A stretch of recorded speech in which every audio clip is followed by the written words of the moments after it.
வேலை செய்யறவங்களுக்கு எல்லாம் எட்டனாதான் கூலி கொடுப்பேன். அதான் சட்டம்னு பேசின புண்ணியமானாச்சு. நீங்க கூலி கூட கொடுத்தா என்னடா செய்ய போறீங்க? திருவிழாவுக்கு போய் வெட்டி செலவு பண்ணிட்டு வருவீங்க. உங்ககிட்ட எல்லாம் பணம் அதிகமா இருந்தா கெட்டு போவீங்கடா. ஐயா, பணம் உங்ககிட்ட அதிகமா இருந்தா நீங்க கெட்டு போக மாட்டீங்களா?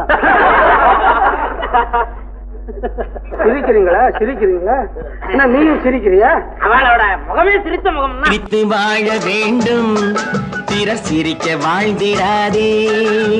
சிரித்து வாழ வேண்டும், பிறர் சிரிக்க வாழ்ந்திடாதே. உழைத்து வாழ வேண்டும், பிறர் உழைப்பில் வாழ்ந்திடாதே. உழைத்து வாழ வேண்டும், பிறர் உழைப்பில் வாழ்ந்திடாதே. சிரித்து வாழ வேண்டும், பிறர் சிரிக்க வாழ்ந்திடாதே.